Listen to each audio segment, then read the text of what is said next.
fast as possible.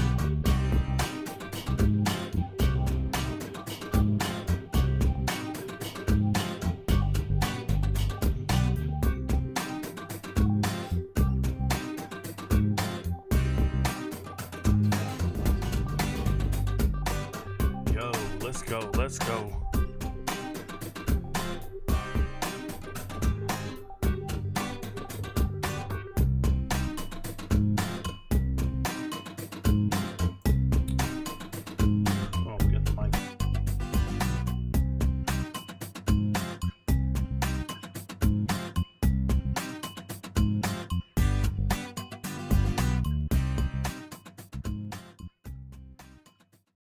Hey guys, welcome to the show tonight. I apologize, a little rusty on my audio and everything I'm doing over here. I'm looking off on other screens and doing things.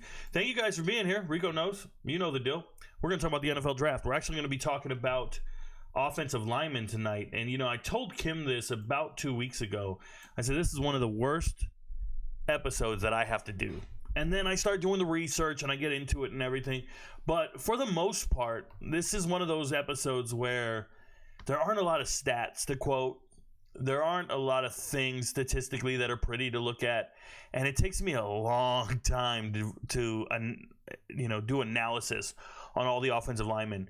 Sometimes they'll change positions from one year to the next. So when I'm watching games from previous years, I'm looking for a certain number. They switch numbers. Whereas like a wide receiver, you know where they're a wide receiver. A running back, you know it's a running back, a quarterback. You know, it's always easy. But with a lineman, depending on who they are that week due to injuries or something, they might move somewhere else. Another thing I'm doing unique in this episode is I'm doing tackles, guards, and centers all in one episode. Last year, when I did offensive linemen, I kind of just lumped them all together, and I only talked about the top 10 offensive linemen. And that means I talked about 0 centers, or I talked about maybe 1 center. And I might have talked about, let me go back to my list here. Let me pull this up for you guys so you guys can see. Shout out, some of you guys know the format. You guys know the format here for the top 10s. If you don't, I apologize. But these are the top 10 guys in a position group. And then you scroll up, you'll see my top 5 favorites. They're under the green. And then you got the top 5 hidden gems for me, okay?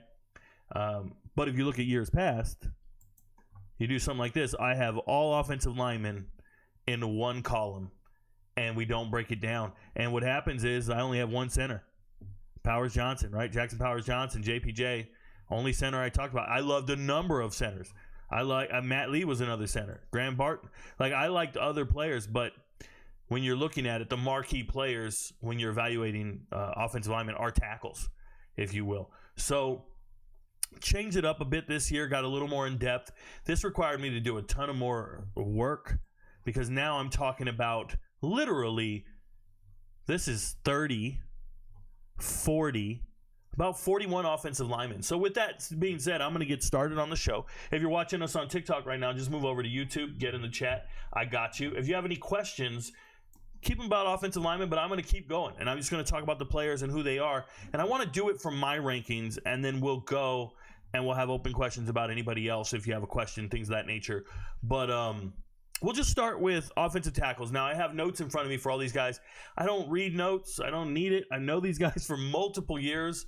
So sometimes, though, I might get things mixed up, especially when you're talking about 40 different players in one episode. Usually I keep it at 25 if you've ever watched any of the podcasts and the live streams for the transfer portal. 40 is just a lot to keep in your brain at the tip of your tongue, ready to go. Yes, I know all the players, but it's a little different when you're quoting stats and things of that nature. But let's go for it. So we're looking at 2025 NFL Draft, offensive tackles. My number 1 offensive tackle is Will Campbell. And I want to say this. If you go to ESPN, now these silly mother flippers, just a couple of days ago, when I started doing my research and everything, they had Josh Simmons number 1. And I thought that was absurd.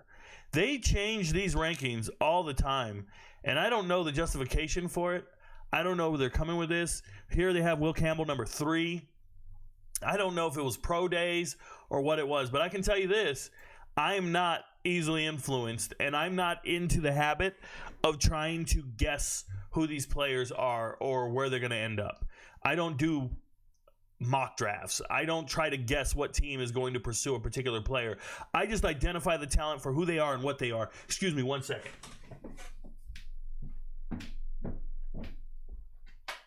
Sorry about that. We're going to be here a little bit, and I realized I didn't have a fan on. I'm a normal person. I want a fan on. Okay, so I don't really want to quote ESPN's rankings, but I will tell you that having Will Campbell at third is sacrilegious to me. This is a young man in Will Campbell. If you didn't know, coming out of high school, this was a 5-star player. So you're a 5-star player. Shout out to Neville High School in Louisiana. You're a local kid, homegrown. And in Louisiana, it just so happens that at this time, they had 2 incredible tackles in the state of Louisiana. Will Campbell was one of them. So we're talking about a former 5-star player, shows up on campus, and just starts from day one. And there's nothing else to talk about. Unanimous first-team All-American everywhere they go. They don't talk about their college accolades down here. They talk about their combine results and what they assess them to do at the next level. All I know is this. When I watch this young man on tape for over 2,500 snaps, he allowed 5 sacks. Allowing sacks or not allowing sacks, let me explain this again. The most impressive thing you can say about an offensive lineman is they didn't allow sacks. It's way more impressive when you play tackle versus guard or center, where not a lot of sacks are coming from the interior defensive line. The sacks are coming from edge rushers. The sacks are coming from those speed rushers off the edge. So when I hear Will Campbell starts at left tackle for LSU in the SEC, and he's allowed 5 sacks in his whole career, and let me say something about this. 3 of them were when he was a freshman. He gave up 3 sacks as a freshman. He's only given up 2 sacks the last 2 years. It's remarkable. Started from day one, better than everybody. He's my number 1 guy, and I'm not overthinking it. This is a man with durability. Played over 800 snaps. 800 is a significant number. Over 800 snaps every single year. And I just don't see him getting beat. I watch the shit out of this tape. I watch the tape all day long, and I'm looking for this man to get beat. I just want to see a weakness in his game. I got nothing. I'm not moving him. This is a slam dunk NFL football player. Slam dunk. Next guy on my list. Excuse me. Next guy on my list is Kelvin Banks Jr., playing at Texas. Kelvin Banks Jr., he's not quite as big as Will Campbell. You can tell on tape. He's 6'4", 320, though. I mean, he is a big man. He's just not quite as big. If you didn't know, offensive tackles in the NFL are enormous. Enormous. If you're 6'3", you're short. If you're 300 pounds, I did some research on this. If you're 300 pounds at offensive tackle, you're in the 8th percentile. You heard me right. 8th percentile. That means 92% of the players are bigger than 300 pounds at offensive tackle. So you got to be big, really big. And then you just have to be able to handle speed and things of this nature. So Kelvin Banks Jr., it's hard to tell how good he is, if I'm being honest. Yes, he was the number 1 player. Back in 2022, he was the number 1 overall player coming out of Texas from high school. But his first year, when I watched him, not his first year, second year, he's blocking for Bijan Robinson, bro. Bro, Bijan can just make everything look good. And if you look at all those running backs, they're all amazing at Texas. And is it the running backs or the offensive line, a combination of the two? Is it the scheme? Shout out to Sarkisian. Like, I don't know. It's hard to tell. I just know he looks good. I do have a slight concern, and my slight concern is that at the beginning of the year, he was okay. Or he was elite, I'm sorry. And then when you got into conference play, a conference he's never played in, the SEC, he wasn't quite as dominant as he used to be. So he was always good in the Big 12. You get to the SEC, and he wasn't quite as dominant. It was kind of, and I don't want to say mid, because the kids use the term mid for somebody substandard, but it was definitely average. Wasn't special in conference play. So I'm still putting him up here because he is a known commodity, and I trust him a little more than some of these other guys, although I have favorites and things. He's still really good. Okay, so he's number 2 for me. Number 3, Josh Conerly out of Oregon. It's another one of those guys coming out of high school. 5 stars. Top player in the state of Washington. Same year, 2022, back in the day. Top 15 nationally out of Rainier Beach High School. Stud, man. Josh Conerly is that guy. So I really like everything he does. When I watch his tape, I go look for his huddle tape. You guys aren't going to believe this shit. Josh Conerly was a running back. This dude was a running back. And he converted. Well, I keep doing that, man. I'm so sorry. I'm a little rusty right now. He converted to offensive line his sophomore year of high school. He's 6'5", 311. He converts from running back to offensive line. He's a special kind of athlete. He really is. Shout out to Josh Conerly. That guy is something nice. But yeah, former running back, was doing well at running back as well. Third-team All-American. I like everything about him. Started 2-year starter at Oregon. I like it. Good player. And they got him at 5. I got him at 3, right? 3. Next on my list is Josh Simmons. I'm putting Josh Simmons here, and I need people to understand that Josh Simmons is cool, man. Josh Simmons is cool. But you know what? When I was doing film review for the transfer portal, so go back 2 years. Go back 2 years. I was looking at the transfer portal, and there was this guy down here, Brandon Crenshaw-Dickson. Brandon Crenshaw-Dickson looked better on tape to me. Yeah, he looked better on tape than Josh Simmons. And I know that sounds crazy, but what I'm saying is they were both at San Diego State. And I went there. They both jumped in the portal. I went there to go do evaluations on both of them. And I just thought, I remember I said, yo, that kid with the hyphenated name, I'm going to write it down. And he went to Florida. Yes, he's got limitations on his speed and things like that. And I guess starting at Ohio State is a little different. You get developed more, so that's possible. But I'm not convinced. Like I said, they had Josh Simmons at number 1. And I'm not convinced he's that guy. Now, he was a 4-star coming out of high school. First, he went to Madison High School, and then he went to Helix. Helix is Reggie Bush's alma mater. So we got all that going on. But there are injury concerns here. I want to say we thought he was going to have a torn ACL.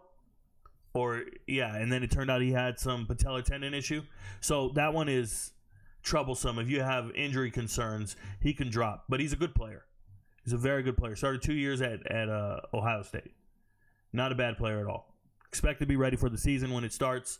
There you go. Now, they have this number 1 up here, Armand. Armand Membou here ran a 4.9140 at 332 pounds. It's a special kind of athlete. He tested well at the combine. He showed up, looked great. And apparently, Steve Munich is in charge of these rankings or something, and he moved this guy all the way up. Armand's all the way up. Now, I have no beef with Armand. Shout out to Lee Summit in Missouri, his high school. Here's my issue, though. Okay. When I watch Missouri, I watched a ton of Missouri. I watched their offense take steps back. And maybe it wasn't the offensive line's fault, or maybe it was, but the running game wasn't quite as effective. Their passing game wasn't quite as effective. They didn't have as much time to pass. It's just everything just kind of, Now, on tape, Armand here has great bend. He handles speed rushers well, especially in the SEC. So I get the hype. Played in 35 games. Started 29 of them, and he played a ton of snaps. So I guess what it means is you play pretty good in the SEC, and then you show up to the combine and rip it. And at that point, they're like, yo, we're going to draft this guy at the top. That's cool and everything, but he's not better than all these guys. He's just not. He's a good player. I like him. He's not up here. Not for me. Next player, is the ESPN's got him at 12. I could be way wrong here, but I don't think I am. Emery Jones, 6'5", 315. Emery Jones. Remember what I told you. In high school, there were 2 tackles that showed up to LSU and have been starting from day one. One of them is Will Campbell. The other is Emery Jones. It's incredible. I'm watching Emery Jones. By the way, this is a young man played at Catholic High School. They won 2 state titles. He was in the state title game 4 years in a row. They lost twice, then they won twice. They just don't like Emery Jones. There's something about him they don't like when their evaluation. Because coming out of high school, he was ranked like 226th among all the players in the ESPN 300. Whereas you got like Will Campbell at the top 10, top 5. This is a man who played a lot, 2,400 snaps at LSU. Just as much as anybody else. Like, he's got a ton of football being played. Love everything about this kid. I'm telling you. I like Emery Jones. Been a starter at LSU all the same time as Will Campbell the whole time. So I moved Emery Jones up. Aireontae here from Minnesota. Big beast of a man. Obviously plays in the Big Ten. Back-to-back Division I state titles in high school. He was all-state both seasons. He's 6'6". Well, he gained about 15 pounds because I had him at 315 during the season. I actually did notes on him during the season. No, I didn't. That's not him. See how I messed that up? That happens to me sometimes. He didn't win back-to-back state titles. Yes, he did. No, he was the shot putter. I apologize. Aireontae's the shot putter. Shot put over 50 feet. 3-star kid coming out of high school. I was thinking of somebody. I was just thinking of Emery Jones. My bad. I was just thinking of Emery Jones. But yeah, so they talk about his 10-foot or his 10-yard split. Guys, there's some 10-yard splits out there. I don't know what that means for offensive linemen. I have one guy I really like because of his 10-yard split. I'm going to talk about him a little later. And he's actually down there on the list. We'll talk about him. Charles Grant there. But for me, like, what are we doing? He's a good player. Started his final 38 games at left tackle. Started his final 38 games at left tackle. That's pretty awesome. Pretty good stuff. Let's see what he can do in the NFL. Somebody's going to draft him. He's quality kid. Quality. Next kid. Where is he at? Let's see if the ESPN's got him on here. Well, they do. Anthony Belton. NC State. 6'6", 336. Former JUCO.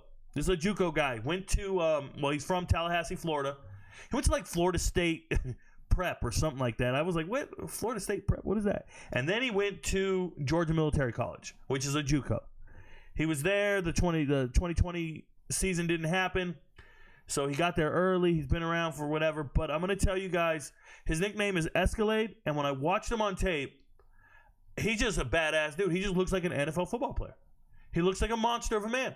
That's what he looks like.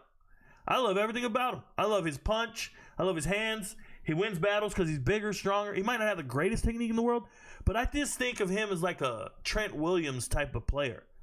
Trent Williams type of attitude.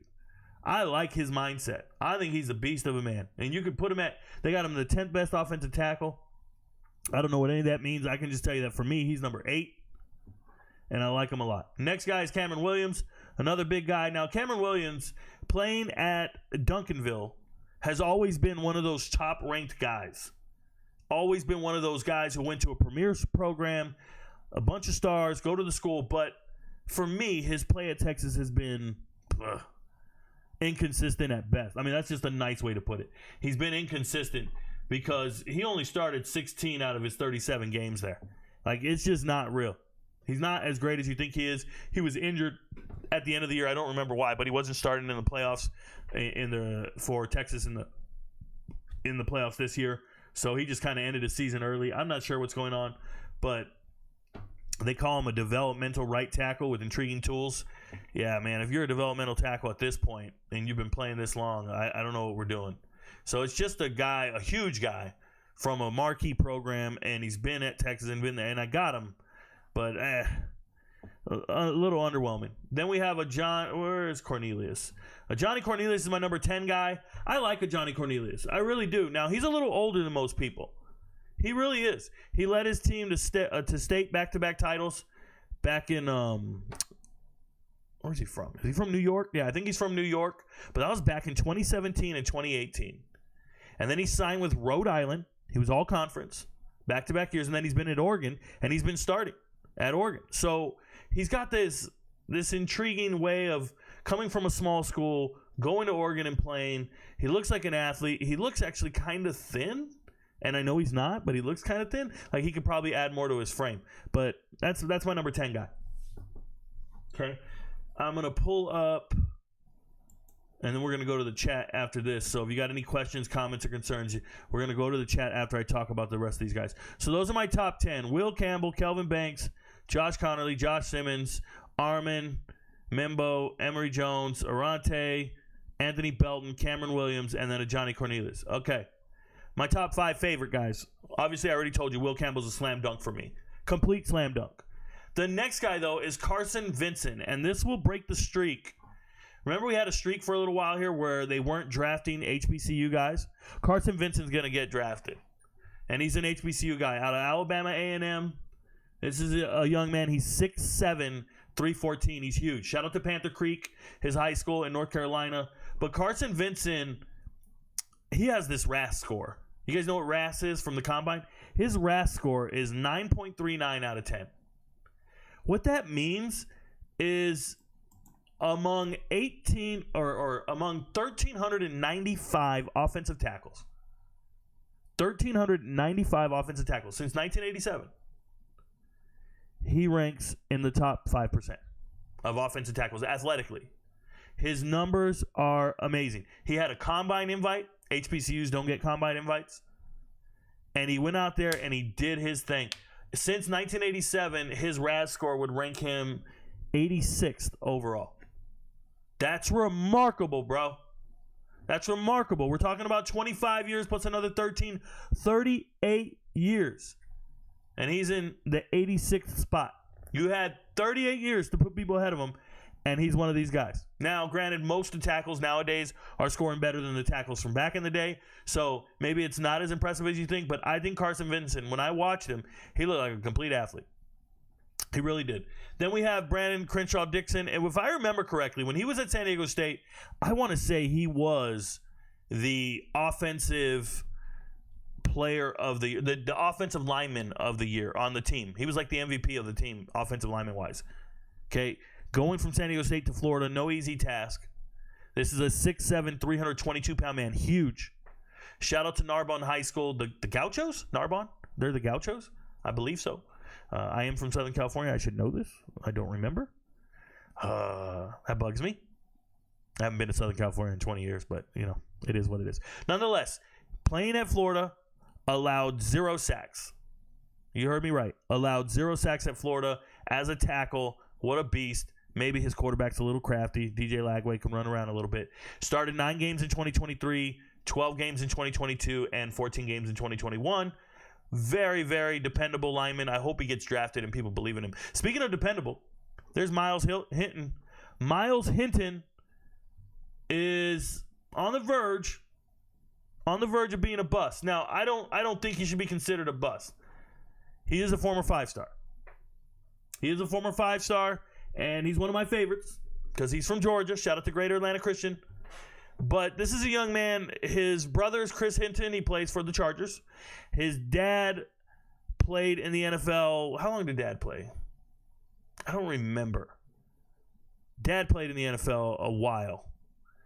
And 13 years. I think he was an all-pro like 7 years. And Myles Hinton, coming out of high school, he went to Stanford. And when he got to Stanford, he was the freshman of the year for Stanford back in 2020. And he was the most outstanding freshman on Stanford's team. And then Stanford had that exodus where all the linemen left 2 years ago. All the linemen left. And Drake Nugent and Myles Hinton, they left and they went to Michigan. So he gets to Michigan, and he's the starter in 2023 when they win the national title. He's the starter for the first 5 games. I think the first 5 games.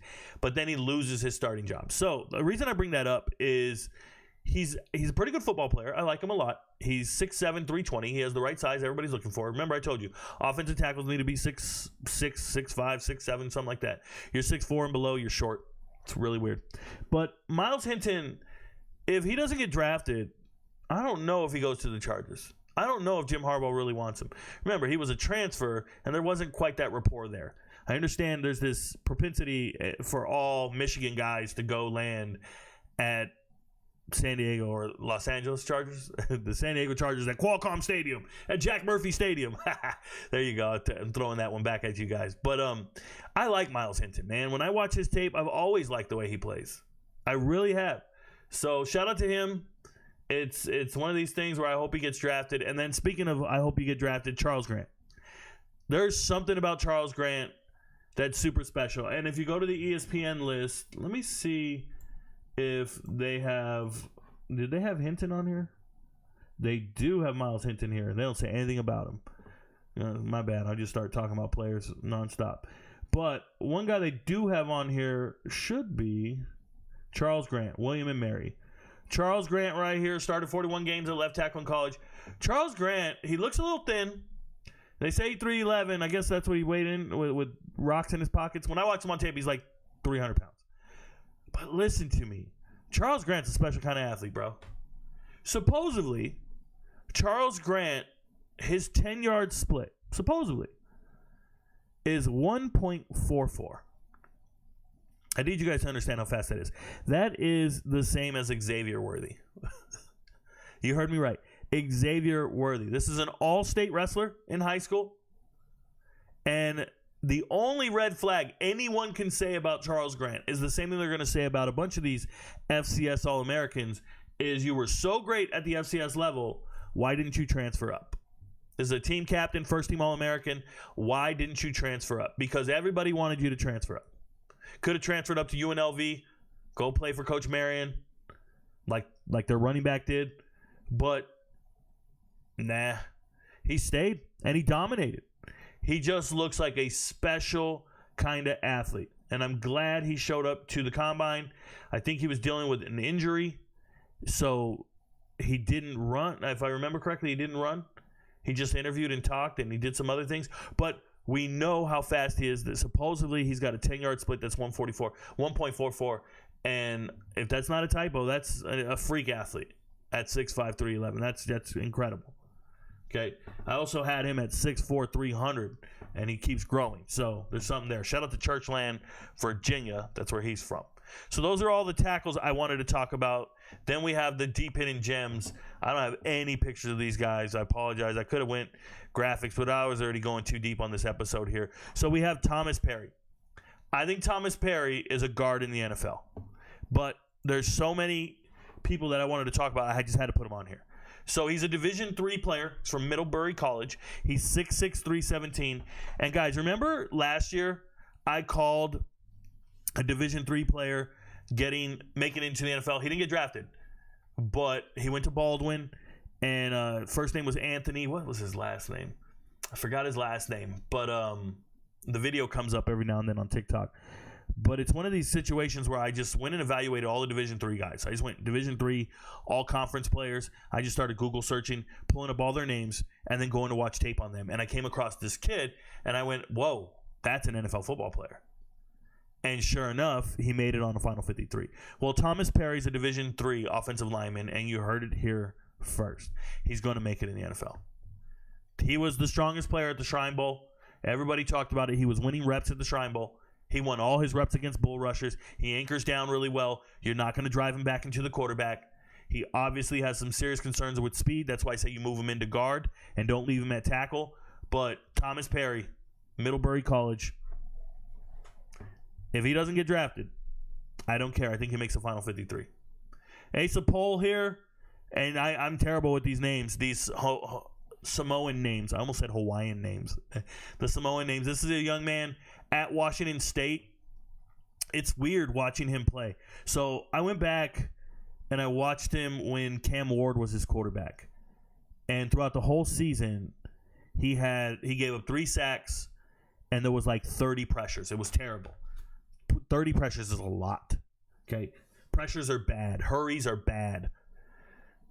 It accelerates the clock on your quarterback. It leads to turnovers. It leads to punts. It's bad. But he had 3 sacks and 30 hurries. This last year, though, with who's the quarterback? John Mateer. He gave up 0 sacks all year and only 9 pressures. So you go from 3 and 30 to 0 and 9. It's pretty remarkable. The improvement there is crazy. I don't know who gets the credit for that. If it's Mateer, if it's who's the offense coordinator who just left. He just went to Oklahoma.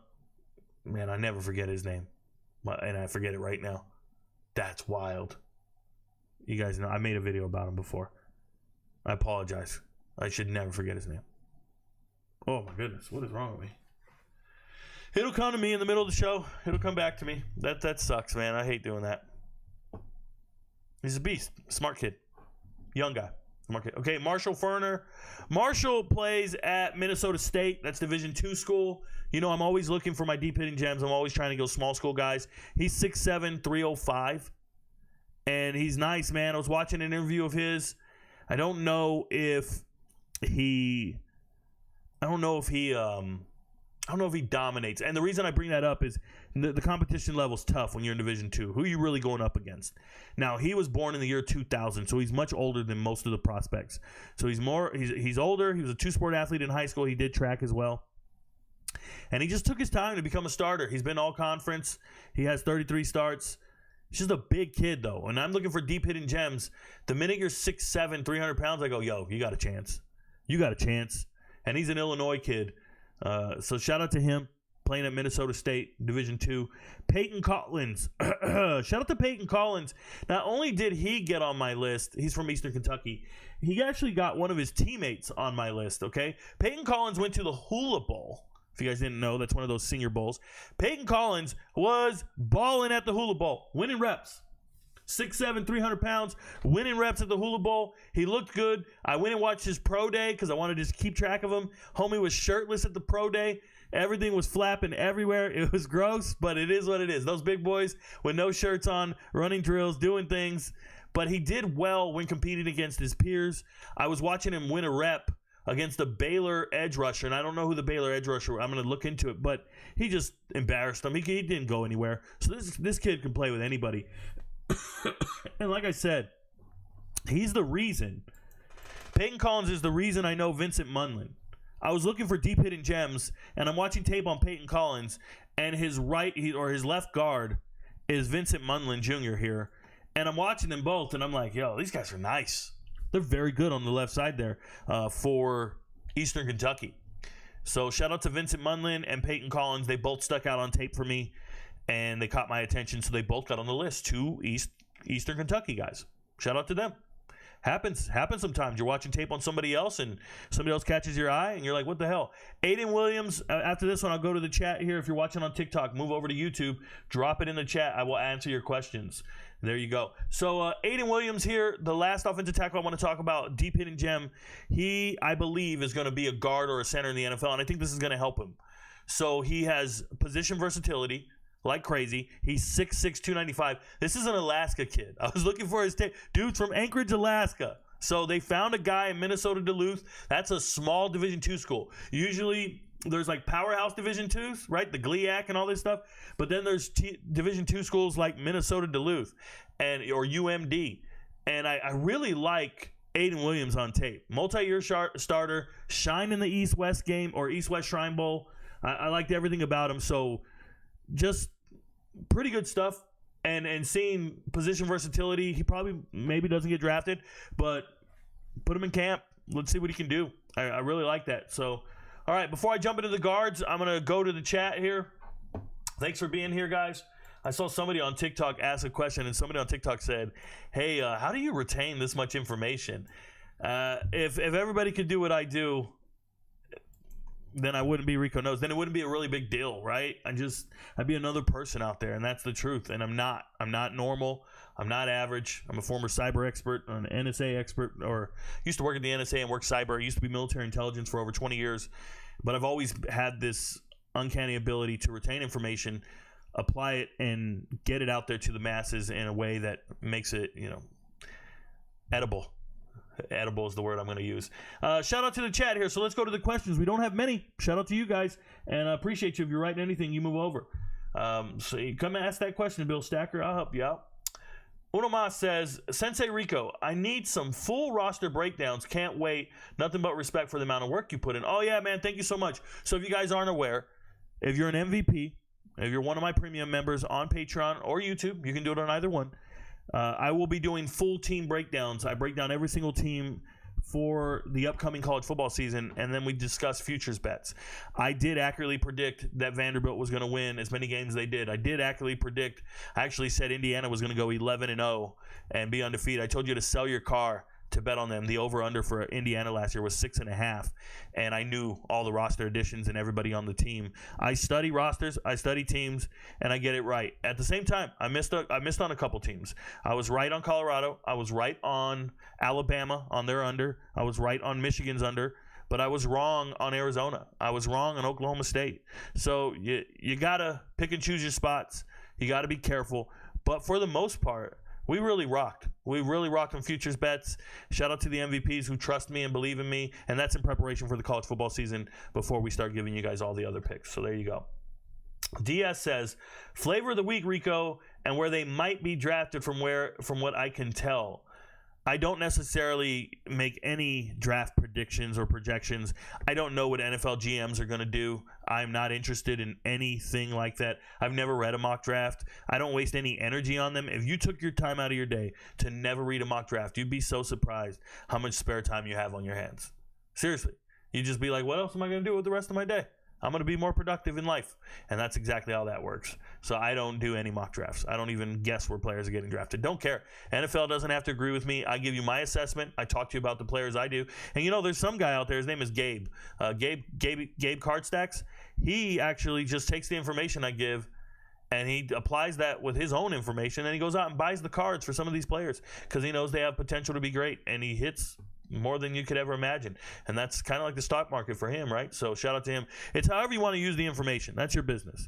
You can use it for gambling on mock drafts or gambling on the draft. You can use it for just better knowledge and arguments at the barbershop, whatever it is. But one thing you can't do is afford to miss the podcast. Afford to not hear about every prospect that should be drafted and every player you should know. That's an absurdity. And some people go through life like that. I had a guy ask me about the running backs on TikTok. And I was like, bro, what are you talking about? He asked me about one specific running back. And I said, dude, do me a favor. Go to YouTube and get on the live tab on RicoKnows homepage and go watch all the running backs. I talk about 50 of them in the podcast. And we're doing it by position group. So I've already done the quarterback episode, the running back episode, wide receiver, tight end. And here we're finishing up all of offense tonight. And then we start on defense. And I probably won't do the first episode of defense until probably next week. We got to do a lot of research and we're going to attack defensive tackles when it comes. So there you go. M. Linden TV says, hey, Rico, asked something like this before, but curious to learn, like collision courage for a quarterback. What's an underrated attribute you value in an offensive lineman? Thank you for your service. Shout out to you, Mr. Linden. Hey, Linden knows what he's talking about here. So Linden asked me a couple weeks ago, or was here when people asked me about quarterbacks. What do you value in a quarterback? And I discussed a certain trait that a lot of people don't talk about on tape, and that was collision courage. The courage to complete your pass when you know you're about to take a hit or get hit. For offensive linemen, what is a trait that I look for that people don't talk about? Just resetting the line of scrimmage. It's something everybody talks about. We look for anchoring. Anchoring is the term used when you don't get blown off the ball. Like I'm about to get into guards right now, and I'm going to talk about this guy, Gray Zabel. And Gray Zabel doesn't get blown off the ball. He anchors really well. But you got to remember who he's playing against, right? He's playing against FCS caliber players in the trenches. And you got to think to yourself, does he do that all the time? Is that how it works? Or if he plays against somebody else, is he going to get blown off the ball and move back? So anchoring is valuable to me. It's not position specific. So I love, okay, I'll tell you one that nobody talks about. Offensive linemen, when I'm analyzing them. You know that offensive linemen are talking to each other pre-snap. Every single play, they're talking to each other pre-snap. And they are identifying the front. They are identifying the front, and they're calling out how they're going to slide their protection or how they're going to shift and whose responsibility is what, whether it be zone blocking, they're going to down block and kick out, whatever they're going to do. They talk about all this stuff amongst themselves. And one thing I really like is a center who makes pre-snap reads and they're accurate. If you ever see a center or guard miscommunicate pre-snap, you'll know because it results in a sack. Somebody goes the wrong way. You thought he was slanting this way. You thought he was protecting this way.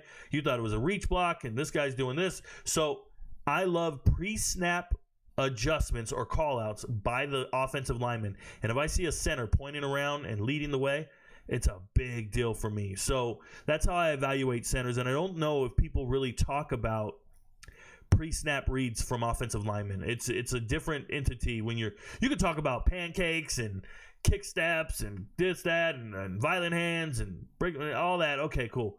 But pre-snap, the intellect level of an offensive lineman is off the charts.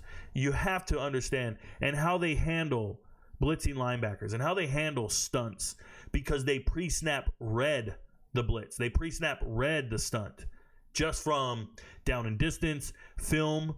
A number of things can help you become familiar with the defensive scheme and what they're doing. But those offensive linemen in the battle, in the moment, right there in front of each other, just got to figure it out. And I love that. So, yeah, pre-snap reads by offensive linemen that equate to picking up blitzes and and maybe stunts. That's a big deal to me. So DE stunts and ET stunts. So yeah, that's what I'm on that. Why are a lot of mock experts making a big deal about Will Campbell's arm length? Could that hinder him at the next level? So that's the number one thing to say about an offensive tackle is if you have short arms, you're not a good offensive tackle. Just because an edge rusher can get into you, the longer the arm, the better the reach. But, there's boxers with incredible reach, and they're terrible boxers. They don't mean anything. You can still get in there and just make it work with what you got. There's a center on this list that I'm a big fan of, Jacob Bayer, and he has terrible reach. He's a little stocky dude. I don't care. I understand it's part of the metric, and you can do that. I guess that real mock drafters and the insiders, they talk to NFL teams and they get what those NFL scouts say. And they might hear one of them say, oh, we're not high on this guy. But listen to me. You can trust nothing, no information at this time of the year when it comes to the NFL draft. You can only trust me because I have no dog in this fight. Like, I don't care. My agenda is to be accurate, right? I don't go out there and say anything negative about somebody to help drop their draft stock. So you hear somebody telling you that Will Campbell's not draftable because he's got short arms, chances are there's a team that really wants him and they're hoping he drops to them. So is he projected to go 8th and then all of a sudden they're hoping he drops to 14? So let's start spreading rumors that he's got herpes and he got short arms. Like, let's just do it. You can't trust anything about the draft at this moment. People are going to say ridiculous things, and it's just a way of ensuring that you get the player. You might even hear something negative from a team, and they probably want him more than the other teams. So there you go. Parker Smith says, how many hours a week do you watch film? Oh, Parker Smith. It's not something we really keep track of over here. How many hours a week? I specifically watching film, or I have a lot of preparation things I have to do. I write a lot of notes. I watch a lot of film in huddle tapes for high school kids. Are you talking about for college? I watch every single football game multiple times. So during the season FBS games, I watch every single one. I record them all, YouTube TV, ESPN Plus, record them, have them rated on a 12 terabyte rated hard drive, a stack of RAIDs. They're all solid state. I think they're 4 terabyte. I have to double check the cloud. They should be 4 terabytes each. I think we have 4 of them, so 16 terabytes there. And then we just go over the games, have them saved, and we can pull them up as needed. We can watch all the videos and go find what we need. I don't have certain accounts, catapults and whatnot. I don't have what you need. So for me, I watch a lot of tape. Now, I don't always have to watch a lot of tape. Sometimes, like, there's a player I've been watching for 3 years. I don't have to go back and watch all his tape. I know the guy. Usually, when we're doing something like this, where I'm talking about every offensive lineman in the NFL draft, it's usually like I have to go and look at the players that aren't mainstream.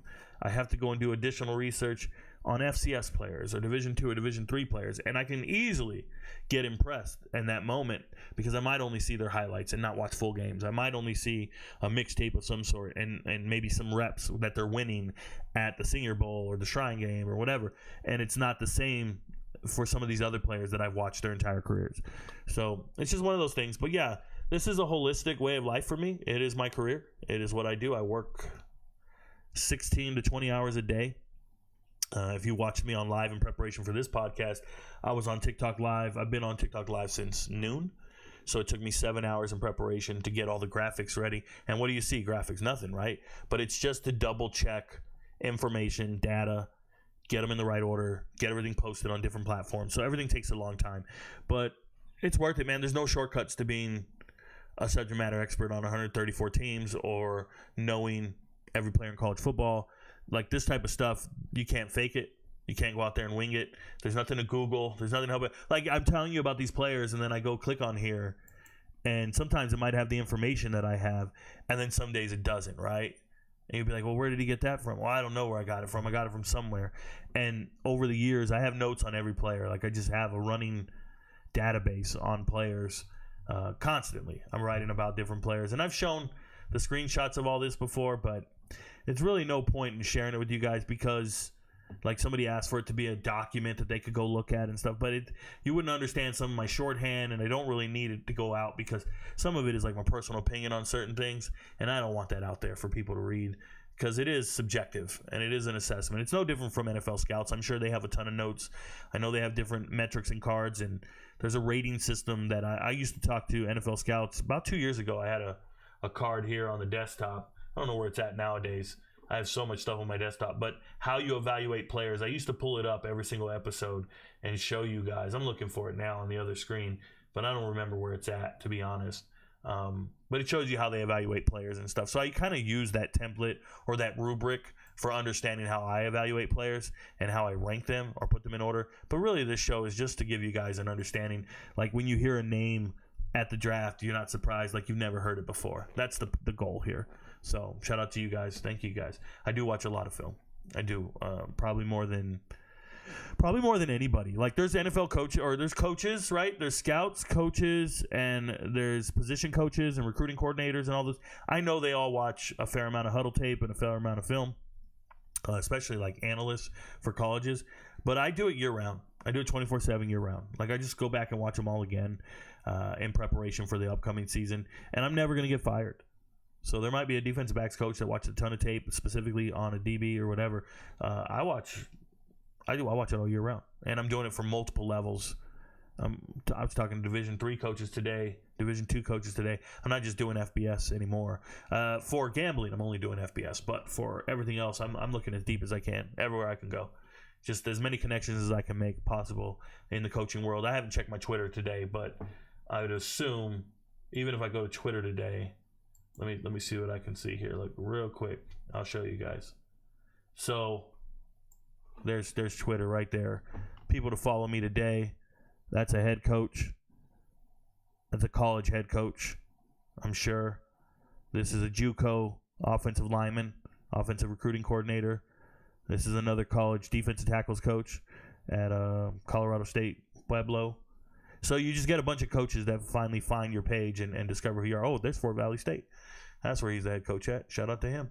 Division II school in Georgia here. So just a lot of work like that. I'm working on coordinating with these guys and just helping players get to colleges and things like that. But in the rest of my spare time, I'm getting ready. I don't have any spare time.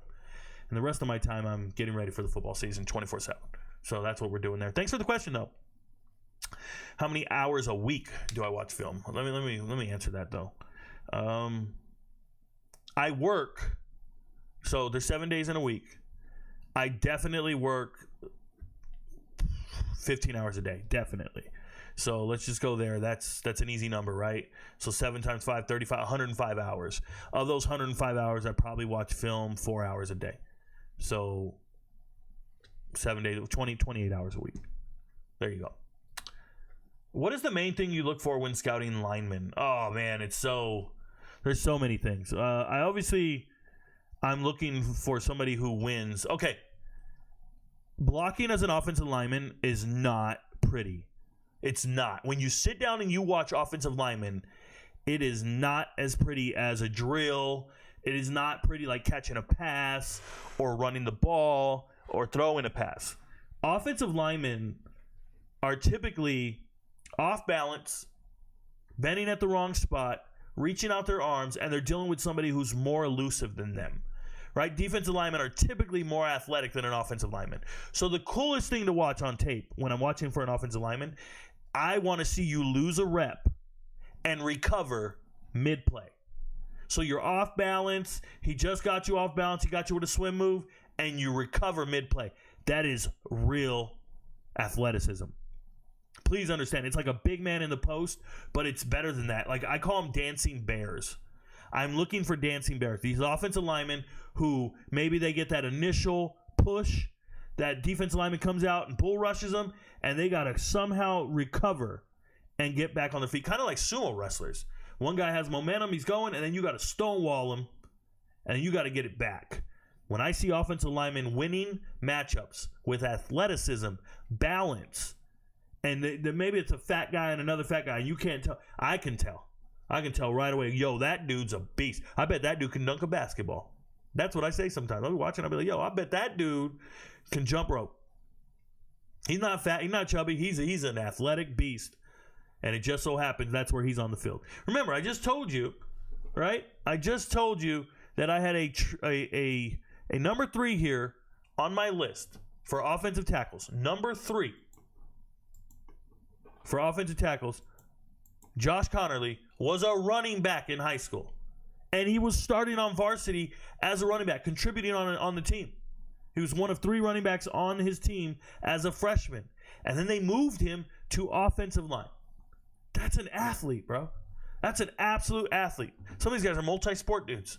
And I ain't talking about track and field and throwing. I'm talking about baseball, basketball, wrestling.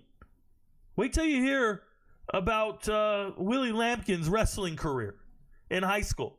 Willie Lampkin went 47-0 as a senior and won the state title in Florida.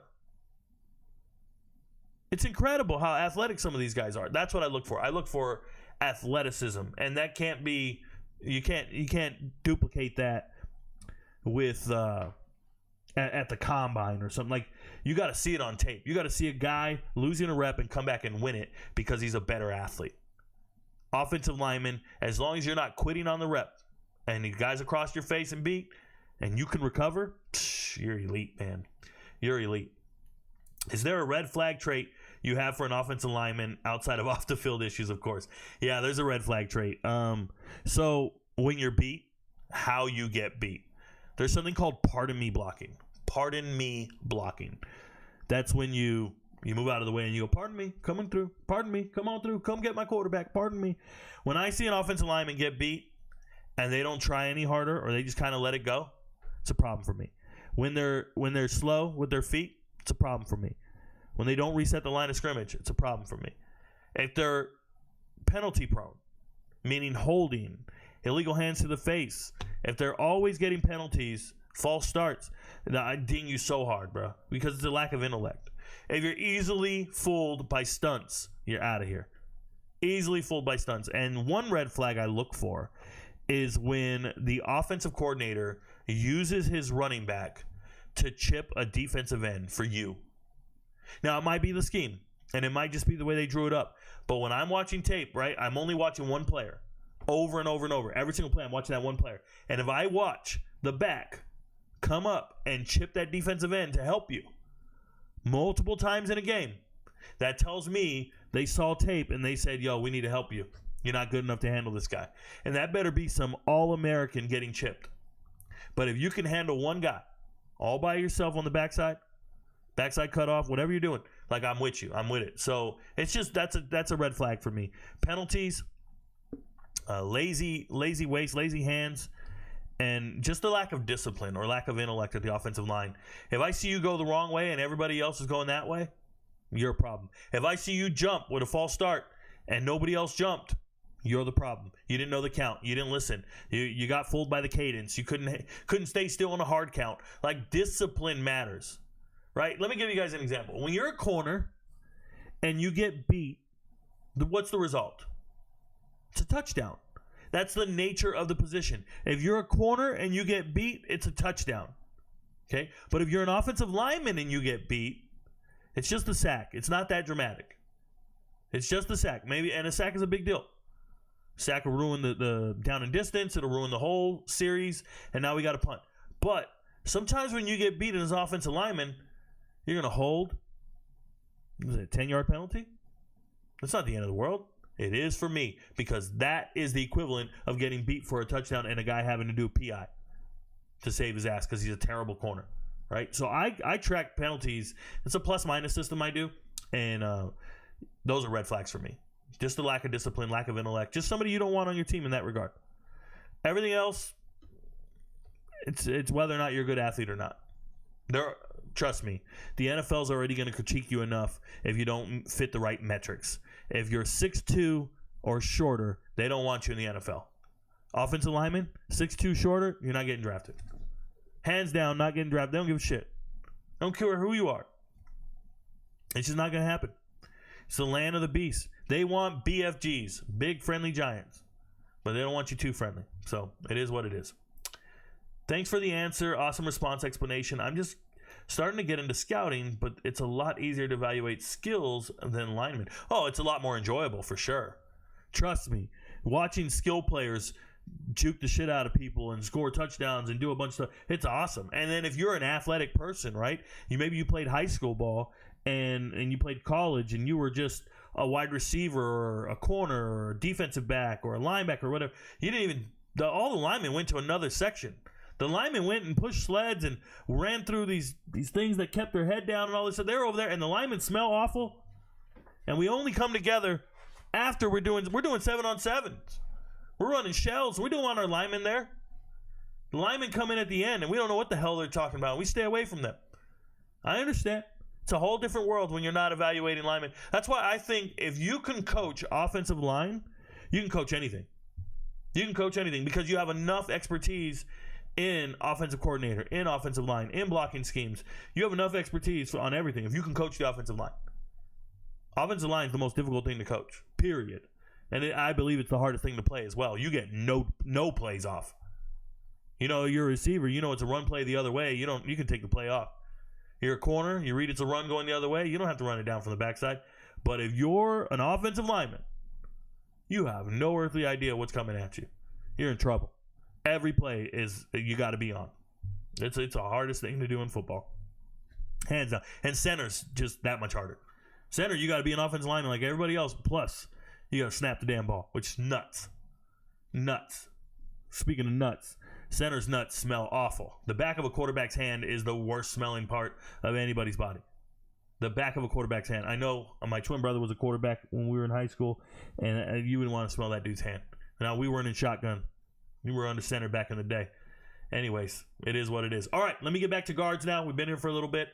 Thank you, guys. If you got any more questions, comments, drop it in the chat. If you're watching on TikTok, move over to YouTube, drop it in the chat. We'll get it done. All right, so let's go look at guards. It's pretty exciting stuff.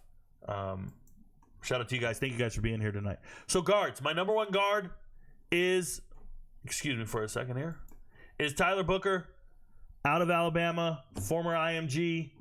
You don't have to overthink it. And let me tell you guys something. There is a top 10 going around. I had to repost this because I didn't have Tyler Booker number one. I went through all these guys, and I said, I want to do something else. I put Jonah number one. But after reevaluating the tape today and looking at it and really just saying to myself, like, if you really are about being accurate, then you gotta go with Tyler Booker. This was a 5-star offensive tackle coming out of high school, and he moved to guard. At Alabama, this is a permanent team captain. They identified him as a permanent team captain. That's who you want in your locker room. That's who you want running the show. First team All-American everywhere you go. Just the real deal. Didn't start until, I want to say, his freshman year. He was in the games and stuff, but I didn't see him starting anywhere until the Sugar Bowl. So the very last game of his freshman year, and the whole time I thought, man, they're just trying to keep him. They don't want him to transfer or whatever. But Sugar Bowl is when he started, and he was great. But this is the best guard in the draft. It's a no-brainer. 6'5", 321, no-brainer. Donovan Jackson's number 2 for me. I've got Donovan Jackson here. I just refuse to believe that there's other players at North Dakota State or Arizona better than Donovan Jackson. I'm being dead serious. Like, I don't know how else to say it to you guys. This man started 30 games at left guard and then 9 at left tackle. He can play left tackle or left guard. But you start 30 games. This is a young man coming out of high school. He went to a private high school. I don't want to say it wrong. Episcopal? Somebody correct me on that. But before that, he went to Houston Christian High School. And then he went to Episcopal. I'm sorry. I don't know how to say certain words, bro. Limitations to my greatness here.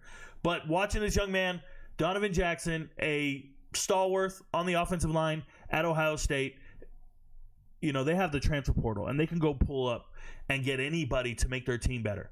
They replaced offensive tackles. They replaced the center. They dare not touch their guard. Donovan Jackson's a very good player. I think he's the second best guard in the draft. Wyatt Milum is my number 3 guard, and this is going to be a little crazy because he's nowhere up here.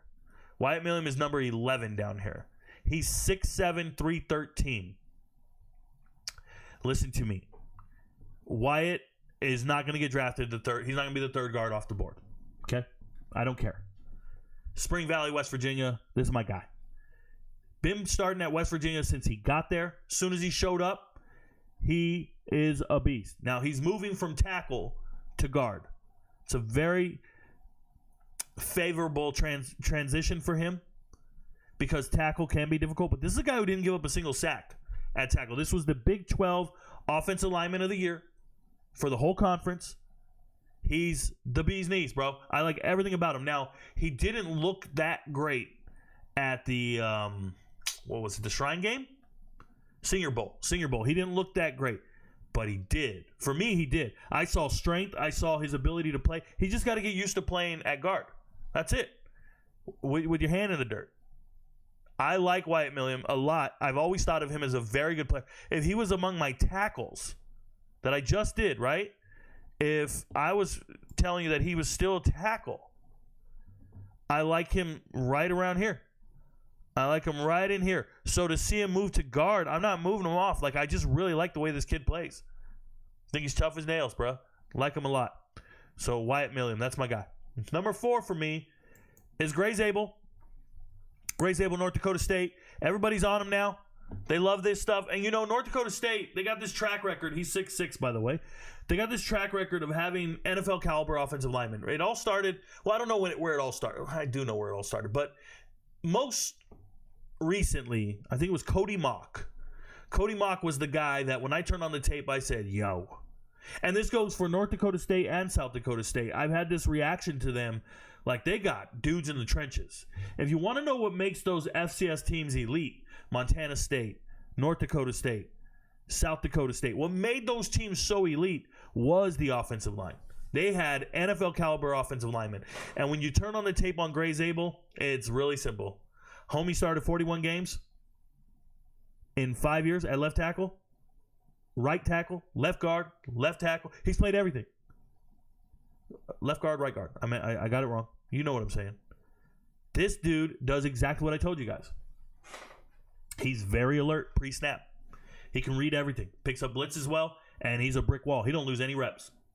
Nope. He anchors down. So, like, when you try to bull rush him, bull rushing is awesome when an offensive lineman is kind of canted at a certain angle because then you can really move them. They're not balanced properly. Dude, Zabel will just square up on you, give you shoulder square, and he can stop everything. He can stop everything. Now, I don't know if that's because who he's going up against, but I know that I watched him 5 or 6 games. I didn't see any pressures. Listen to what I just said. No, I'm not talking about sacks. I'm talking about pressures. I didn't see anybody win a rep against that guy. 5 or 6 games straight. Not a rep. I was like, where are we going? Where are the reps? Doesn't even say it on here. Nowhere on here. But I'm telling you, I watched him go 200 and I think I stopped after 250 plays. Nobody moving him. And I'm talking about pass plays, not just run plays. I was looking for pass. I would look at how many attempts Cam Miller had. That's the quarterback. And I would go to the tape and try to find all those attempts and watch Zabel. I'm just watching him. And he's not losing any reps. It's an NFL slam dunk. What do you want to do with it? I don't know.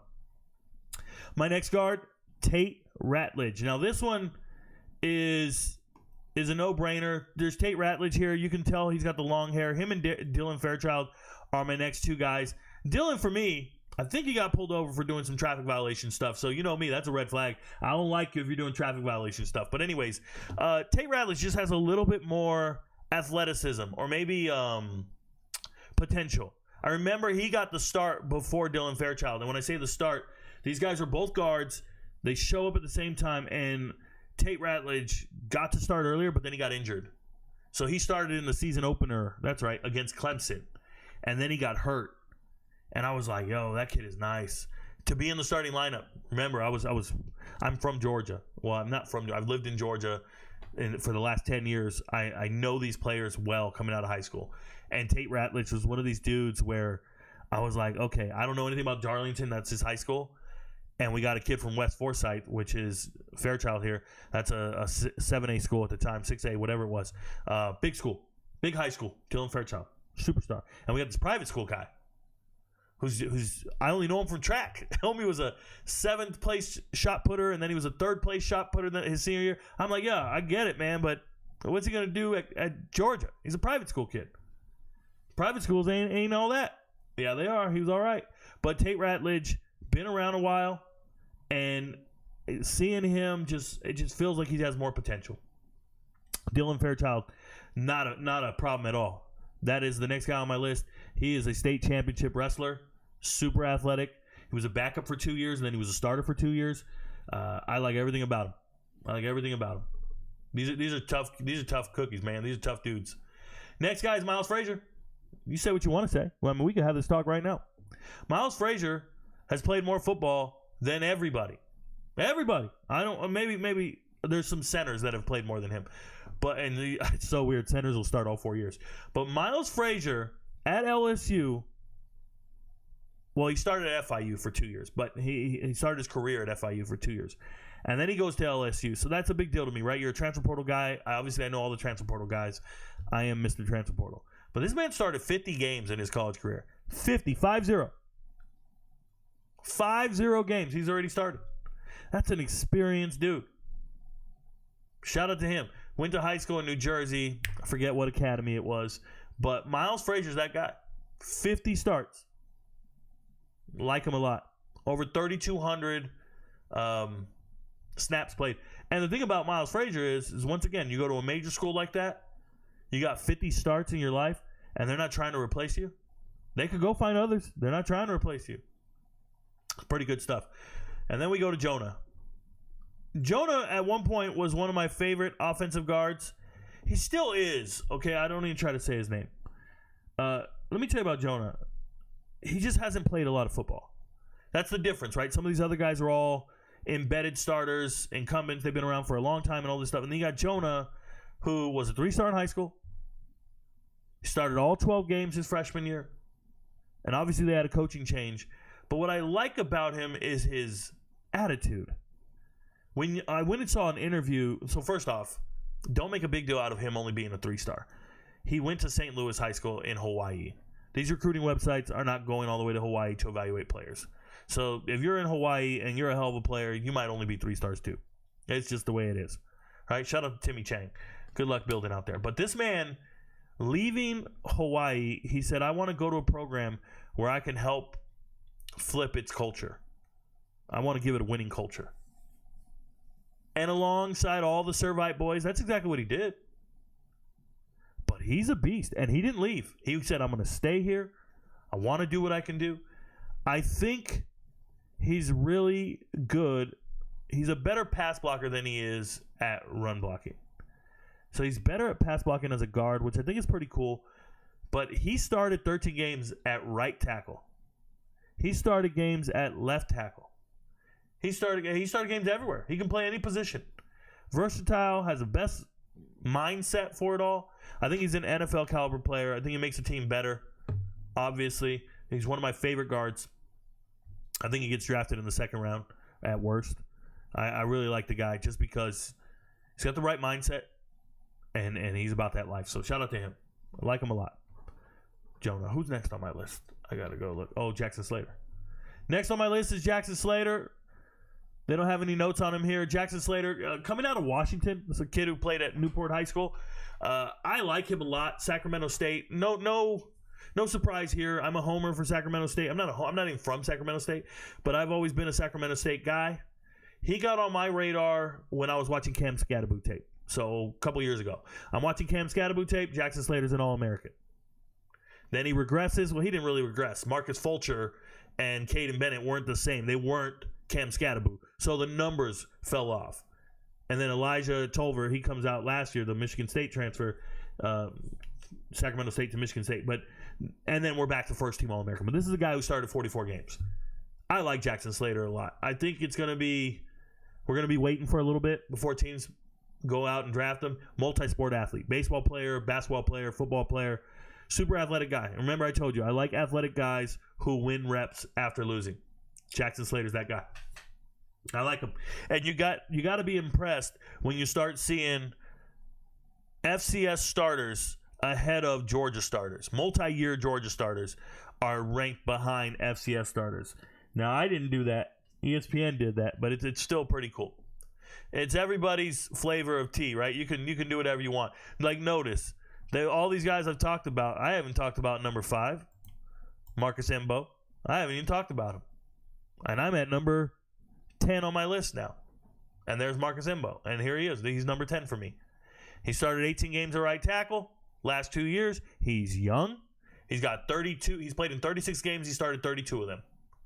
He's a young dude. Shout out to him. He's from Milwaukee, Wisconsin. 6'5", 300 pounds.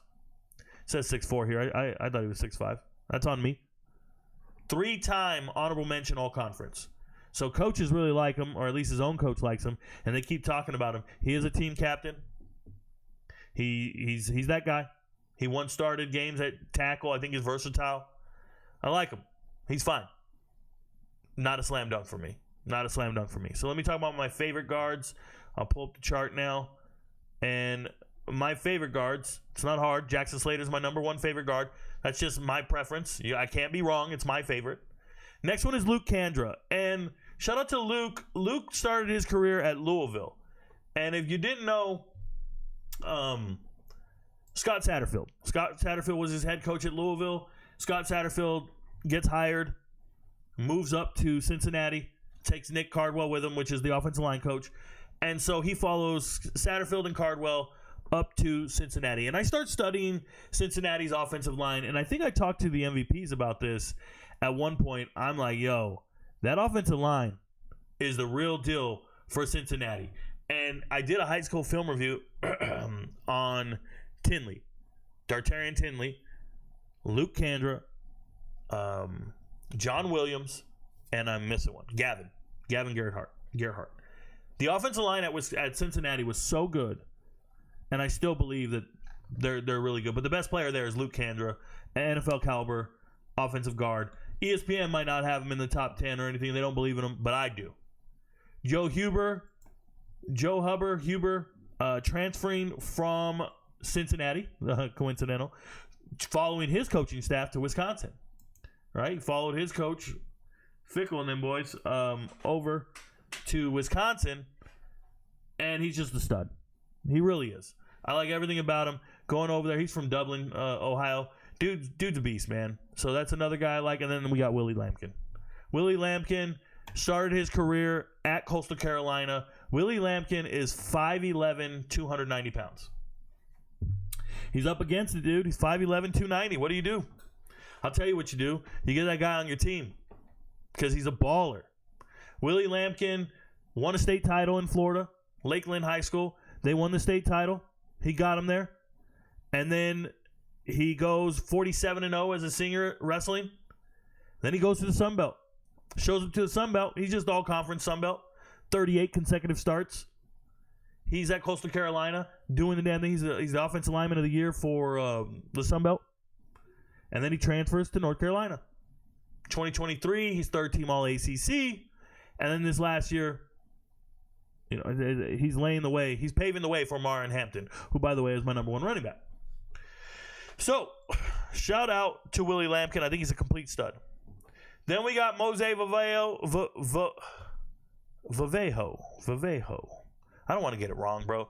Mose, like Jose, Vavejo. Hey, let me tell you about Mose here. He's from Fresno State. Dude is a beast. Now, he might not be playing guard. He might be moving to center. Because he was a center, then he moved to guard for the team or whatever like that. No, but listen to me. Coming out of high school, he was a fullback. 6'3", 300 pounds, Northern California kid. I love him. I love his tape. Love his tape. He's in my top 5 favorite players. Fresno State. I hope he gets drafted. Former fullback turned into a center guard. What are we doing here? Marcus Ware. These are my deep hidden gems now. Marcus Ware, Montana State. Okay? Let me tell you about Marcus Ware. He was great in 2023. Now, I just want to be careful when I say this because I talked to MVPs about this during the season, and I gotta get it out. There's something wrong with Montana State offensive linemen in the sense that I'm evaluating them incorrectly. I just keep missing on them. I'll tell you a guy's great, and then he's not. I'll tell you a guy he's not good, and then he's great. It's hard to read, and a lot of it might be their offensive scheme. They have some great dual-threat quarterback They have a great running scheme and good running backs, so it's just hard to tell how good you are. But we got a guy at Marcus Ware who was once a right tackle, and then they moved him to right guard for team needs, and he was just okay. He was okay this year. He wasn't great. He's still a deep hitting gem. I think he's got a shot, right? But when you watch film on Tommy Mellott, you'll know why. It's Marcus Ware is there paving the way. The next guy is Jared Penning. You might know Jared Penning's brother. His name was Trevor Penning, and he's from northern Iowa, UNI. And his brother, Trevor, was a first-round draft pick for the Saints back in 2022. So, pretty cool. The only alarming thing about Jared Penning is he was a preseason All-American, and then he wasn't an All-American at the end of the year. Just sucks. But I turned on the tape. 6'6", 340. You heard me right. 6'6", 340. Beast of a man. Huge. Like the way he plays his game. And then we get to Evan Bernstein. Evan Bernstein. Bernstein? Evan Bernstein. South Dakota State. Got on my radar last year. You guys remember my rankings from last year, South Dakota State. I had two guys I really believed in, and they were up here, and they were Mason McCormick and Garrett Greenfield, two of my favorite offensive linemen in the whole draft. And Mason McCormick ended up getting drafted by the Steelers in the 4th round, and he eventually became a starter by week 4. It might have been due to injuries, but he was starting by week 4. And Garrett Greenfield, when undrafted, was on 2 different teams' practice squads, and right now I think he's with Tampa Bay on the practice squad. All I'm going to tell you is I was picking FCS guys, and I was right. Right? I was picking FCS guys, and I was right. Shout out to me. But another South Dakota State Jackrabbit. Remember, they just won 2 back-to-back national titles, and this year they didn't. But they're still an elite program, and they still had amazing linemen. And one of them is this Evan kid here. Evan is a beast. He really is. And he's 6'4", 300 pounds. I really like Evan. So I put him in here as a deep hitting gem, and I got to go dig for hidden gems when it comes to guards because I only wanted to pick FCS guys. You guys know me. I like to pick guys that nobody knows about or that's pretty deep. And then we have Wyatt Hansen, Eastern Washington, 6'5", 312. He was a 4-year starter at Eastern Washington. He's been starting for a long time. First team All Big Sky. Him and Slater over there. I like Big Sky football. I like what he does. His nickname is the Big Fundamental. The Big Fundamental. He was a 3-star coming out of high school, and he decided to stay and just go to Washington. Good for him. I like him a lot. He's from Kent, Washington, so he stayed local, stayed in the state, and made it happen. Shout out to Wyatt Hansen. Vincent Munlin Jr., like I told you, Eastern Kentucky. I was watching tape on Peyton Collins over here, and I noticed Vincent Munlin Jr., and I thought, yo, that guy's nice. He really is. So shout out to him. I love his ability. I like the way he plays. Just added a note and said he looks pretty good. And he is 6'6", 300 pounds at a guard. That's pretty awesome. So we'll go to centers, and then I'll run to the chat one last time, all right? So we're going to go to centers now. If you go to ESPN on centers, I don't know how they determine this list, but they have 8 centers. So they only have 8. I got to do a top 10. But I'll run through these 8, and then I'll tell you my list, or I'll show you my list, all right? So my number one is Seth McLaughlin. Now, I understand Jared Wilson's number 1 on this board, and he probably does get drafted before Seth. But let me explain something to you guys about Seth McLaughlin. That while everybody wants to rip him, especially Alabama fans are ripping him and saying how terrible he was. Seth was starting center at Alabama, and he had a bunch of bad snaps.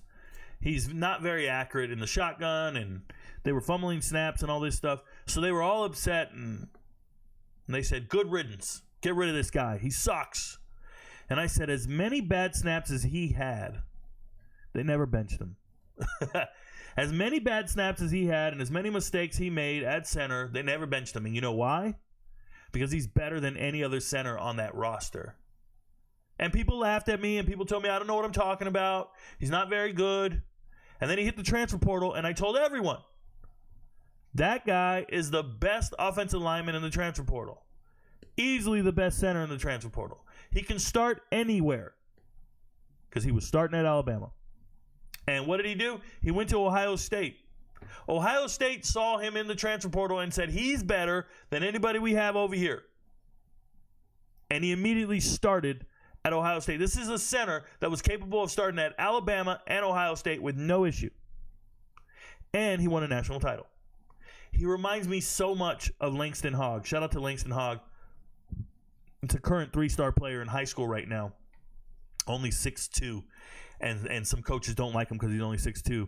I think Langston Hogg should be a 4 or 5-star player. I've seen it with my own eyes. I think he's amazing. I was the lead scout at a 5-star camp last year, and I'm sitting there with all these 5-star players, and a local kid from Cartersville shows up and beats out everybody, outplays everybody. And I go, yo, who's that kid? He's the best center I've seen. He's the best offensive lineman. I've seen him and another guy named Darius Gray, who one day we're going to be talking about on these lists like this. Darius Gray is an NFL caliber player. Darius Gray, Langston Hogg, 2 best players at the camp that day, and they're beating all these 5-stars up. And I watched Seth McLaughlin on tape, and I can't help but see Langston Hogg. Like, it's the same guy to me. And they're leading the offense. And remember, I just talked to you guys about this right now. Somebody just asked me, Rico, what do you look for in offensive linemen? And I was talking about centers who make pre-snap reads, communicate well, and run the entire offense, have good control of the protection, the sliding, everything. Dude, it's Seth McLaughlin. This dude can do it all. He can do it all. The only issue you have with him is he was inaccurate with some shotgun snaps because he had 3 different quarterbacks to snap to and he didn't know who to get it to. I don't know what's going on. I didn't see any issues this year. He played great for Ohio State. They won a national title. He's a good player. I like everything about him. Say what you want to say. Incredibly intelligent pre-snap. Love him. Jared Wilson, the number 1 center going into this draft. If you watch ESPN and listen to any talking heads, they're going to tell you it's Jared Wilson. Jared Wilson has 1 year of starting. He's only been a starter 1 year. He was good. He's got a high ceiling, and he's got elite mobility. Fastest 40 at the combine by far, 4.84. He could pull. Theoretically, he could do so many things. He's an elite athlete at center. He looks special. I understand if you want to draft him. I get it. 1 year as a starter at Georgia, just not enough on tape for me to get too excited. But I understand. I get it.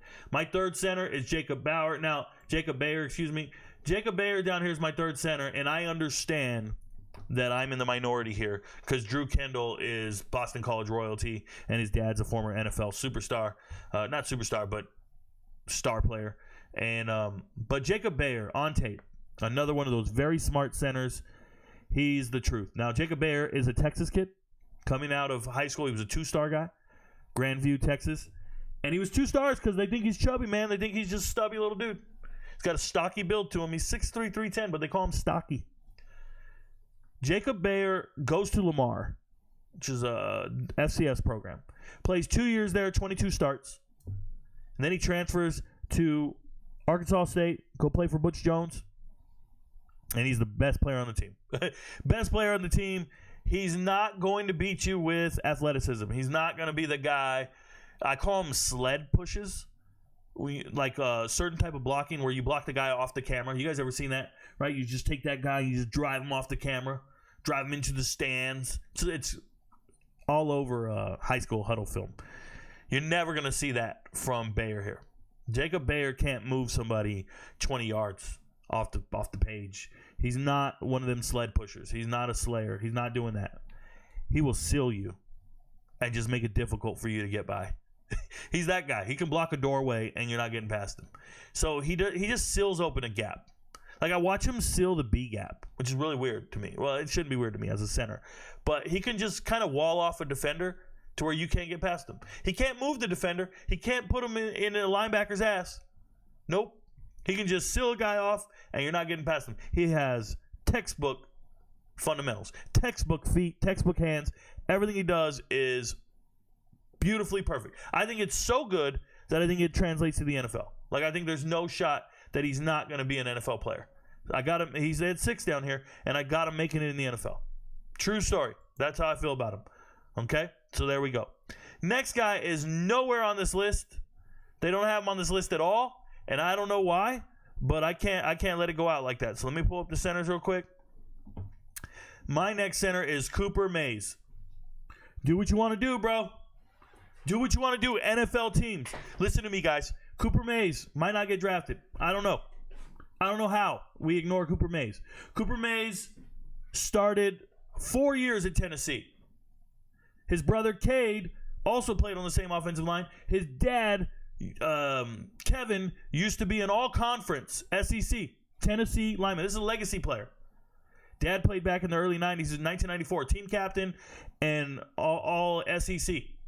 And now you got this guy with 45 starts in the SEC. First team all ACC or all SEC this year. First team with Will Campbell. Yeah, that's where my boy Cooper Mays is. This guy's amazing. I think he's going to be in the Tennessee Hall of Fame someday. And he's nowhere on the boards. I don't know. I don't care. My top 10, he's nowhere on the boards. I'll take it. I'll take it. Hey, Rico, you don't know what you're talking about. All right, cool. NFL teams value something else. All right, cool. Cooper Mays. I watched him play center at the highest level in the top conference for 4 years. Started 45 games. I can't ignore that, bro. That dude's going to make it in the NFL. And you know what's crazy? 2,900 snaps in the SEC in all of his play. 2,900 snaps, only allowed 5 sacks. And there's a spot in his career where he went 26 games without allowing a single sack. 26 games, no sacks allowed. That's more than 2 years, bro. He's amazing. Cooper Mays, my number 4 center, and ESPN don't talk about him. No mock drafts talk about him. Nobody talks about him. I'm talking about him. Next center for me, Jake Majors. Down here, the number 8 guy. Love Jake Majors and everything he did at Texas. This is a guy that was at Texas 56 starts. Coming out of high school, number 1 guard. Got it. He was a guard. They moved him to center. 56 starts. Shout out to Prosper, Texas. You heard me. 5'6". He played in 57 games, started 56 of them. At center. At Texas. And we're ignoring him. Why? Why is he number 8? What are we doing? It's crazy.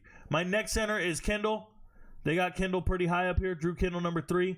Shout out to him. They don't have any notes on him, but you need to know Drew Kendall is he's the bee's knees, man. He really is. He's got professional pedigree. 6'4", 308. He was coming out of UMass. He was coming out of Massachusetts, and he was the number 1 player out of Massachusetts. He said, "Yo, I'm gonna stay. I'm gonna stay right here." His dad, Pete, first-round draft pick back in 1996, 21st overall. Forgot who drafted him. But he was a first-round draft pick back in 1996. And he played for a while until he pissed off Eric Mangini. I remember that. He went public to the media about Eric Mangini and a contract dispute. And Eric Mangini was like, don't go to the media. They ended up trading him to the Redskins. His career was over 2 years later. His dad's in the Boston College Hall of Fame. I'm telling you, this kid's got a lot of potential. He's young. He's not older like these other guys. He didn't stick around for 50 college games and all that. Said, no, this is an NFL player. But dad started 188 games in the NFL. Played 189. He started 188. Pete Kendall. So his son, Drew, here, NFL caliber for sure. NFL pedigree, the whole 9. And shout out to Eric Mangini for being a terrible coach. Terrible coach. Next guy on my list is Clay Webb. Clay Webb, you guys will be surprised to know this. Maybe you do or don't know this. Clay Webb, coming out of Oxford, Alabama. Great high school programs in Oxford. Trust me, great programs. I've met some of their players at the 5-star camp, and they're beasts. But Clay Webb, out of high school, 5 stars. He was a 5-star recruit, and he went to Georgia. I should say that first. He went to Georgia. Didn't quite do that well at Georgia. Couldn't see the field. Eventually transferred to Jacksonville State. Now he gets to Jacksonville State. He's playing for Rich Rodriguez. And if we watch so much Jacksonville State football. We're MVPs. You guys know the deal. We watch a lot of Jacksonville State football. They don't throw the ball. And if they do, they don't have a quarterback that's going to get sacked. So he's really good at run blocking. Like everything I saw on tape is wrong. I didn't see enough reps from pass protection. Now, I watched him at the Senior Bowl. He wore number 74, I think, on Senior Bowl tape. And I watched him in every rep and every practice, and I was like, oh, I like him. I just think he has a high floor, and I think it's one of these guys that the recruiting websites gave him 5 stars. He has the right traits and attributes that they're looking for, but they're never going to admit that they missed on a guy. So they're just going to keep telling you he's one of these top prospects. I'm not saying he's terrible. I'm not saying he's great. There's just something there because he's a former 5-star. But he moved to center, and he finally got on the field at a smaller school. Big deal. Eli Cox. Hey, Cox with an X. They have no notes on Eli Cox? Whoa. Eli Cox, another one of those guys, played in the SEC forever. This is a former 3-star kid coming out of West Jessamine, Kentucky. He's a Kentucky kid. Wanted to stay home. Wanted to be around there. Nicholasville. And went to Kentucky. He started 56 games. No. He played in 56 games, started 47 of them. Eli Cox started 47 games. Now, the only problem with that is Kentucky's offensive line has been notoriously terrible for at least the last 3 years. I'm talking about the worst offensive line. They're so bad, their quarterback had to retire last year. Okay? Brock Vandegrift, BVG, retired after the season. It was that bad. The year before that, it was terrible. The year before that, it was the worst you've ever seen. That's why everybody tried to convince me Will Levis was good, and he wasn't. Well, he's good, but, and then it was Leary coming over, right? Devin Leary. It was just bad football all the way around. But this guy's been the guy there. Now, he's a two-time team captain? Or was he? Yeah. But he's older than most. He graduated college. Get a load of this. Eli Cox graduated from college in 2022. So what the fuck you been doing for the last 3 years, bro? What you been doing, bro? I just need to know, bro. What you been doing? And then we'll go to Jonah Monheim. Jonah Monheim's my next center. He's not really a center. Like, he is. He moved to center this year for USC. But he started at right tackle, left tackle. He started everywhere. And he's very versatile, so I understand that they're probably going to like him. But I think he should be like a 7th-round draft pick. What I've seen on tape, I'm not that impressed with him. They got him ranked up here. I don't know what this means. I don't know where they see him going. Like, that's fine. Whatever.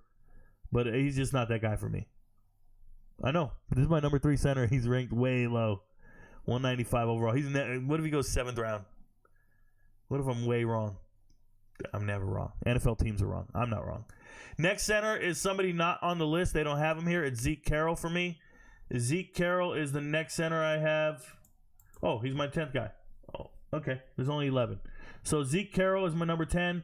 That's the former Notre Dame starting center who transferred to NC State this year. He's a good player, man. He used to start at Notre Dame, moves over to NC State. Doesn't go as planned, right? NC State got a bunch of transfers, and they all fell flat on their face as a team collectively. They ruined everything. I predicted they would do really well, and they didn't because I think they have a terrible head coach. Shout out to you. But, yeah, Zeke Carroll, I like him. And then Gus Miller. Just another one of those small school guys, South Dakota State. Remember, I got a lot of respect for South Dakota State players. So South Dakota State, their starting center, top-graded center in the FCS back in 2023 when they won the national title. He won a state title in wrestling his junior year. He won at 220 pounds. Senior year, he moves up to heavyweight. He gets 2nd place. But he's still an amazing guy who's winning reps when it matters. 6'3", 300 pounds or so. I like Gus Miller. Deep hitting gem. Won't get drafted at all. Matter of fact, nobody's going to draft a lot of centers. They just don't need to. They can just wait and get them in free agency and stuff like that. So those are all the offense linemen I want to talk about tonight. I'm going to run to the chat one last time. If you're watching on TikTok, move over to YouTube and drop a question in the chat. I will get to you. Let's go to the chat here, and then we'll wrap up the show. Thank you guys for being here once again. Thank you guys for making my life possible. Shout out to all of you. If you got any questions, please drop it in the chat, and we'll go. All right, let me see here. Interact. What is the main thing you look for? Blah, blah, blah. Thoughts. Thanks for the answers. Facts. Mose getting himself a top 30 visit with the Chiefs. Yeah, we need to remember what that means, okay? I'm 6'2", yo. What up, Willie Bobo? Willie Bobo is 5'7", bro. He said he's 6'2". All right, so what does that mean when it says somebody's getting a top 30 visit with a team? So every team is allowed 30 visits. 30 official visits from prospects. They can pick any number of players they want to interview, and if you're in those, that means those teams are interested in you. Does not mean you're going in the top 30. Does not mean you're going in the 1st round or 2nd round. I just want to make that very clear. Teams can do 30 interviews with players, and if they pick you, that means they're interested in you. So that sounds pretty cool that the Chiefs are interested in him. Very versatile, and one of the players I like. All right, we had no other chat than that. That's awesome. Thank you guys for watching the Offensive Linemen podcast. You know, if you have any questions about the players and what we're doing, just come back and watch all the podcasts. They're on the live tab on YouTube. We go over all the players. We try to teach you guys as much as we can about the prospects. Remember, I will be doing a live stream for the NFL draft. That way you don't have to sit there and be confused about who's getting drafted, who's that player, what's going on. I got you guys, all right? It'll be 3 days of greatness. We'll be on the live stream and getting it done. Thank you guys for trusting me. Thank you guys for believing in me. Remember, your friends don't know, but Rico knows. Peace, y'all.